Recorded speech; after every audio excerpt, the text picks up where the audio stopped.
அது உள்ளுக்குள்ள பல தகவல்கள் பேசப்படுகிறதாக நமக்கு தகவல் வருது. என்னன்னா வெளியே போற கட்சிக்காரங்களை எப்படி நிறுத்தி வைப்பது.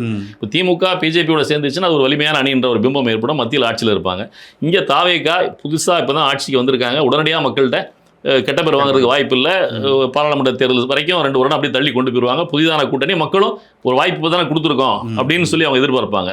ஆனால் அதிமுக இதில் ஒன்றும் இல்லாமல் கலகலத்து போயிடும் அப்படின்ற சூழ்நிலை. இதை எப்படி சரி பண்ணுறது அப்படின்னு பார்க்கும்போது தமிழ்நாட்டில் அடுத்து ஒரு பெரிய சக்தியாக நிற்கிற ஒரு யாருன்னு பார்த்தா மக்கள் செல்வாக்கோட ஒரு பெரிய பேச்சாற்றல் மிக்க ஒரு பரப்புரைக்கு தன்னை வந்து முழுமையாக பயன்படுத்தி கூட அளவுக்கு யார் இருக்கான்னு பார்த்தா அண்ணன் சீமான் இருக்கிறார் அப்படின்றத அதிமுக உள்ளவங்க பார்க்குறாங்க.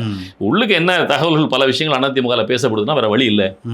அண்ணன் சீமான் அவர்கள்ட்ட நீங்க பேசுங்க, பேசி அவரை வந்து நாம் தமிழர் சீமான் அவர்கள்ட்ட பேசுங்க, பேசி அவரை வந்து நம்மளோட இணைந்து தலைமை இருக்கிற மாதிரி. ஆமா, அதாவது முதல்ல நம்மளோட இணைந்து தாவேகா செய்கின்ற தவறுகள், திமுக பிஜேபி செய்கிற தவறுகளை நம்ம சுட்டி காட்டுறதுக்கு தளத்தில் மட்டும், போராட்ட களத்தில் மட்டும் நம்ம இணைந்து பயணம் செய்வோம் அப்படின்ற அடிப்படையில் உள்ள கொண்டு வந்து அடுத்து வந்து இந்த தேர்தல் ராஜ்யசபா தேர்தல் ஏதாவது வந்தால் வாய்ப்பு இருந்தால் அண்ணன் சீமான் அவர்களுக்கு ராஜ்யசபா சீட் கொடுக்கறது கூட தயாராக இருப்பதாக அதிமுக பேசுறாங்க.